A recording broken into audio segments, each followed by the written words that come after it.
Welcome to the Happiness and Success After Illinois Tech podcast with the Illinois Tech alumni. We're so happy you're here, and we can't wait for you to be inspired from all these real-life stories of people that attended Illinois Tech, graduated, and found success. No matter your major, your background, or where you're from, success and happiness are possible, and here are the stories to prove it.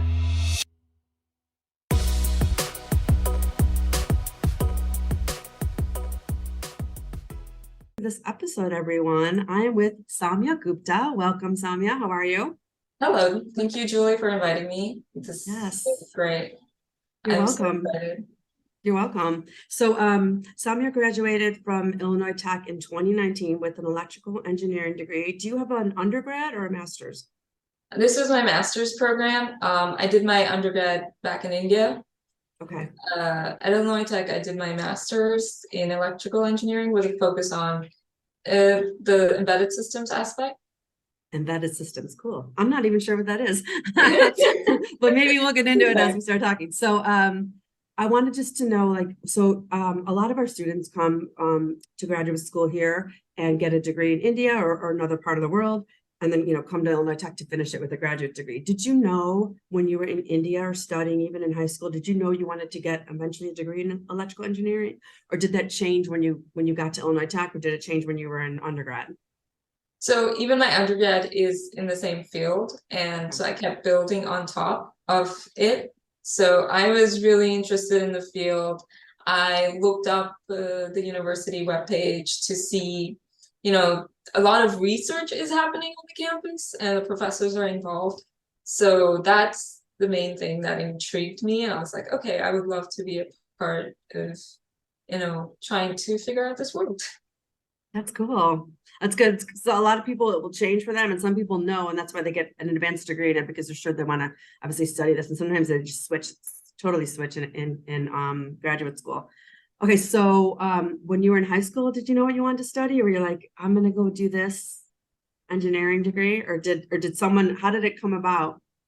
Well, if you're Asian, you know this, that it's part of the culture. You either take engineering or you take medicine. Oh, if you like math, is that because like your parents say like this is what you do in that culture, or is it like? Yeah. Okay. It comes from that. It comes from the parents knowing the economic situations and being like, I want you to not just enjoy your career, but a part of life is given by money, a lot of joy. Yeah. Or even forget about joy, like simple getting that house that you really like to stay in. You need that income, so that's where it comes from. Okay. All right, that's fair. All right, so you were like, I'm not doing medicine, I'm doing engineering. Yes. Okay.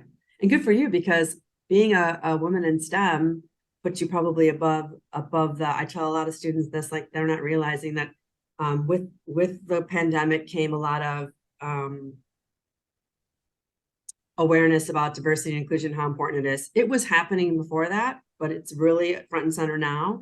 And I tell a lot of the students at Illinois Tech that, you have a lot of advantages, especially being a global international student, being in a diverse population, having that advantage over the people that are raised in America and don't have a lot of the stuff that, a lot of the strengths and assets that you can bring to the corporate America in general, whether it's United States or globally. So, you probably weren't aware of that when you were studying it, but it definitely puts you above and ahead. Did you feel that when you were applying for jobs and stuff?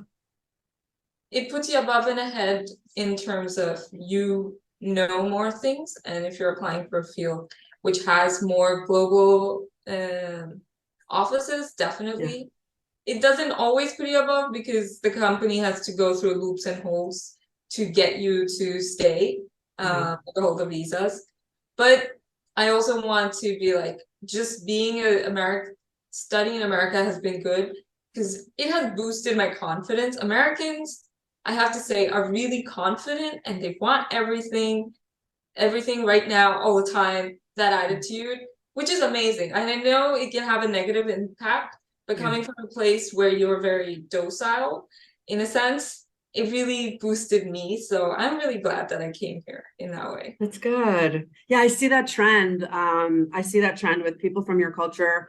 They're more timid, or they're more like they're questioning their skills. And I always say to them, like, no, you're way ahead of the game. You have all these advantages to offer. And they're like, I do. It's like, yes, because yeah, you're taught something different, or you feel a different way, and then you get here, and it's such an advantage. And I'm always telling students to take those things and run with them instead of be self-conscious about them, because they are definitely a strength.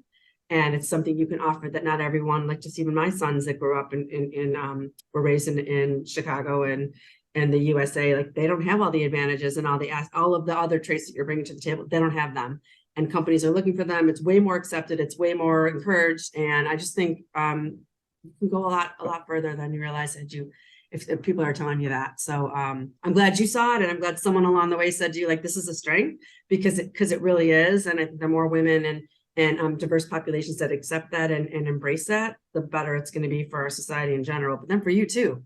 You're going to have more opportunities for sure. Yeah. So did you do internships when you were in the US and before you got this job? And then also, or how did you find the job that you have now? Tell me a little bit about that. Okay, trying to answer all of them. So I did work back during my undergrad. I had 2 internships. I worked in between finishing my undergrad and doing my master's. And the job I have right now, I really love it. And it's per chance where the HR person is going through LinkedIn and reaches out to me. It's like, Okay. hey, are you interested?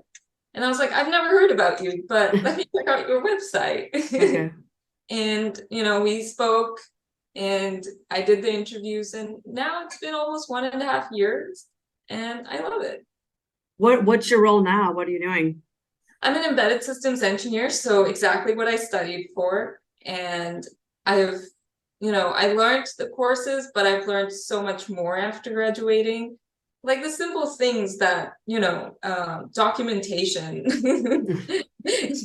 doesn't have to be technical skills, but it adds a lot. And luckily enough, I have amazing senior engineers that are teaching me all of that. Tell me in just a couple of sentences, what does an embedded systems engineer do? Like, what's the purpose of your role, or what are the main duties? Embedded systems engineers are half hardware, half software. They're writing the firmware that goes onto the chips, like your smartwatches or any small devices that you have. And you need to know both hardware and you need to know software. So not everyone can balance it. That's the difference between just a software engineer and an embedded systems engineer. Okay, that's cool. That's neat. All right. Okay, so we talked about the job you have now, and someone reached out to you on LinkedIn. When you were graduating and you were like, okay, I'm going to be an embedded systems engineer, did you look for other things while you were looking for that job, or you were like, I'm going to concentrate on the thing I want to do and get a job in this? Or did that vary at all for you when you graduated? Actually, when I graduated from Illinois Tech, for the first 6 months, I was actually working as a field application engineer. And this is with a sensors company, and it gave me another aspect of electronics that I would have not gotten if I had never tried it. But sometimes you just have to take what's available and keep looking and learn from there and use those skills when you move on. It's very, very good advice, because yes, a lot of people will find exactly what they want. And I encourage everyone to go for what you want. Like, students will say, I really want to do this, but should I also look for that? And I'm like, why would we concentrate on the things we don't want right off the bat? Let's concentrate on what we do. But like you said, sometimes it's not available, or the company you want to work for isn't hiring, or whatever it is. So take what you can get and do something towards your goal. And then, very smart advice, take what you're learning and those skills and apply them to the next role, or just take as much learning and insight and wisdom as you can from whatever you're doing. And then also, I would say, to add to that, do it really, really well. Because some people say, well, I'm not doing this forever, so I'll just kind of do it half-ass. And then when I get to my real role, I'll really hit it out of the park. It's like, but how can you prove you're going to hit it out of the park in the future if you're not doing it that now? So I say to students and even people that are, already in the working world, like, no, you need to kill it, whatever role you're in, so that when you go to the next role, you can take all those skills, like you said, and also prove, look how well I did here, and look at the extra things I did. So it's always a benefit to be thinking about the future and then taking advantage of whatever's your present circumstances. It's really good advice. Oh, I want to add to that the company you're working with is, you have your colleagues, and once you step out of that company, if you build good relationships and you need help in the future professionally, they know you, so they can help you. That's how you build a real network as opposed to wine and cheese. Yeah, that's also great advice. You never know where those future opportunities are going to come from. And if you stay connected and you don't burn any bridges when you're leaving, and you do it in a professional manner, and you are always proving how good of an employee you can be and how good of a worker and all of that, it's always going to benefit you later. And then you can, like you said, use those relationships in the future. You never know if that person that was your boss at that first company, maybe they're going to be opening a company in the future. They're going to be, CEO of something, or they're just moving to another company and they need to build their team and they come back and reach out to you. But it's always going to be helpful to be building those relationships and just nurturing them. And another mentor of mine years ago just said, and I practice this advice to this day, when you're building that network and you are the true one that you're using, and it's real, instead of just like connecting to network and just build your, get the numbers up. When you're doing it that way and it's authentic and it's continuous, when you do want that favor or need that favor in 4 or 5 years, it's not just this, I haven't talked to this person in 5 years, now I'm going to ask if they'll refer me or they can help me. It's like, no, you do it along the way so that when you do get there and you need it, it's not a strange thing to be asking them for help. Yeah. Something to think about. Yeah. Cool. Is there anything you wish you had known sooner, considering either Illinois Tech or your career thus far? That there's no wrong order of doing things, that, it's always like, do this undergrad this time, it has to be in this order. And it's in, like, I had these blinds and not really initially looking left, right. But once I opened up the field, it's okay to get lost and then find your way back, or just walk in a new direction. Yeah. I love that. That's great advice. It is okay to get lost. It's not the end of the world. It is okay to go in a new direction, and you can always turn. If you get there and you don't like it, you can turn around, turn to the left, turn to the right. That's great advice. I love that. So what's the best advice you can offer a college student, someone either graduate, undergrad, looking for their first job? And you just had some really good advice. Is there something else you'd like to add about some of the advice you've gotten maybe from some of your mentors or some of the people you're working with now? Like, what would you tell all of these people about to graduate from Illinois Tech looking for their first job? This is from my own experience, that not all jobs are made equal. There are bad jobs out there, and not all employers are understanding or nice. So for one internship that I did, I don't want to name any companies for these examples, but turns out the CEO was running a scam, and he was pulling in money from the investors, and he told us that he'll pay us eventually. And it all ended with the group of us filing a lawsuit against him for not paying us. Wow. I mean, maybe I'm in a Netflix documentary about this in the future, but not as of now. And then there was another situation where I had a really toxic boss, where I found myself in a hospital, but they did not believe it. And they made my life tougher while I was trying to deal with a lot of health issues. Wow.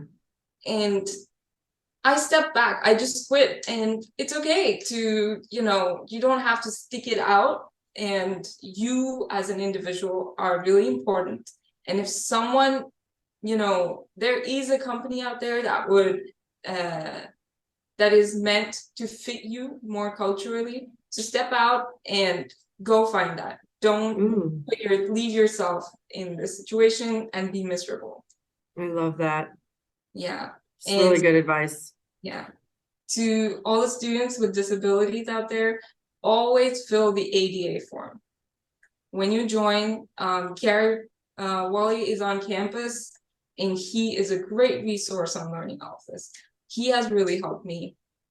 So yeah, that the part of the job interview, we usually say that, you know, students should ask questions to the employer so that employer feels that they're engaged. But no, that time is when you interview your future boss. Yes. And be Great like, advice. do you like your job? Or you know, you can tell from the expressions. And if you see that the person is struggling to answer, or you know, it's just like, I kind of like my job, blah blah blah, maybe that's not a good place to be. And it's okay to push that aside and find something that's good for you.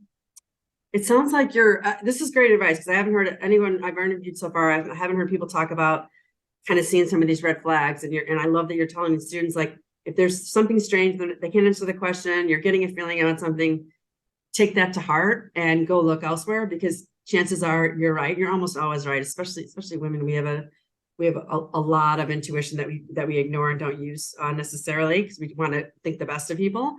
So that's fabulous advice. Would you say that you saw some of the red flags about the one internship you were talking about? You saw some things felt a little bit odd, like, okay, we'll pay you later. Did it seem like, this isn't, did you go for a second like, wait a minute, you just pause and then you just kind of believe them? Would you say you had an inkling?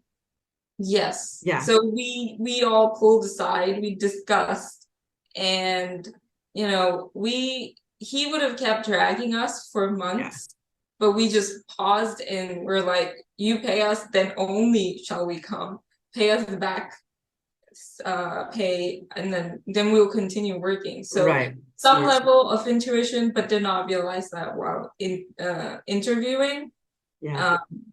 I did not ask how he's getting the finances for the company or any of those questions. So and that wouldn't be something even in my career, I'm mid-career level, even I wouldn't even think, how's this going to work with the paint? You wouldn't even think to ask that. You would just think they're hiring me, so I'll get paid, and this is the contract, and of course this is how it's going to work.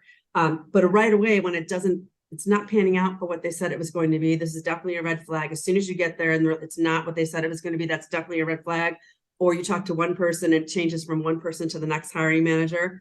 That's also a red flag. So you're seeing that things aren't aligning, and you're seeing that people aren't either doing what they said they were going to do, or it's not what it was in the description. There's something wrong, and it's okay to say, you know what, like you said, I think I'm going to look elsewhere. Whether you're telling them that or not, it's okay for you to do that. You're interviewing them just like they're interviewing you, and you don't need to take those risks. It's not worth it, and there's a reason that you're getting a feeling about something not being right. So listen to that. It's really good advice. Another thing that might be helpful in this regard is find ex-employees on LinkedIn and reach out to them. And be like, how is your job?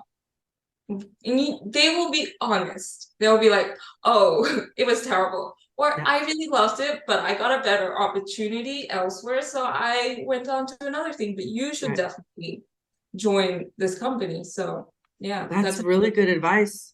It's really good advice. No one's told me that either. So yeah, I've counseled students to reach out to people that are working there if they really want to work there and see what it's like, kind of like informational interviewing. But I hadn't thought about reaching out to old employees. So it's really good advice. It's going to be very helpful for a lot of people, because these are all the things they're not thinking about. They're just thinking, I'll interview, I'll apply, I'll interview, and then I'll get the job. They're not thinking about all these other aspects, which is why I'm doing this podcast, because there's so much else that goes into it. And they're just so focused on getting that role. And it's like, it's important, but there's all these other aspects of it that you need to be considering. And everything we're talking about today for your first job applies to every other job you get. Yeah. So I love what you said about there is a really good fit for you. I promise, I agree with you. There's a really good fit for you. Every time you're going for something new, there's always going to be a really good fit for you, and hold out for it, because it's going to be worth it. But I agree also, like, don't stay in something that's not feeling right, especially if it's harming your health. and you're not getting what you need, it's just not worth it. And the money, there's going to be other opportunities, especially for graduates of Illinois Tech, because it's such a great school, because it has a great reputation. Because I always tell students, to get into the school is hard enough, but then to graduate with an engineering degree is really tough, and to do well there. So you have a big advantage, and you just need to remember that when you're going for things, and have that confidence like you talked about in the beginning of this conversation. Do you have any final words? Do you want, could you share how people can get in touch with you if they have follow-up questions, or what would you like to share? Definitely anyone who wants to talk further, or even ask me about my previous experience if you're trying to apply somewhere. Awesome. Always can reach me. My name's Saumya Gupta, so in case you can't find it on LinkedIn, maybe put a filter of Illinois Tech and you shall find it. Awesome. That's so nice. I learned a lot today, and I just love talking to new people, because you just never know what advice they're going to have, and what their experiences were. So it's been really helpful, and I'm excited for students to listen to this, because they're going to get a lot of great information. So thank you so much. Thank you for having me. All right. Goodbye, everyone. Have a great week. And I know Saumya's advice is going to be really helpful. So let us know what you think in the comments after you listen. Bye, everyone.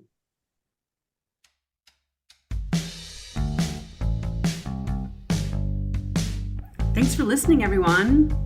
Check out the Illinois Tech Connect platform. It's the official networking site for Illinois Tech alumni. It's operated by Illinois Institute of Technology Alumni Association with help from Career Services. The aim of the platform is to connect our entire alumni community to provide a space for communication, networking, and other opportunities. Also, join the Illinois Tech Career Services group on LinkedIn and learn about all things career-related. Be sure to follow us on Instagram, Facebook, and Twitter. Finally, as an alum, whenever you need career guidance or advice, you're always welcome to connect to the Career Services Department, make an appointment with a career coach, and take advantage of this lifelong resource available to all alumni. We can't wait to help you, and more importantly, we can't wait to see what you do.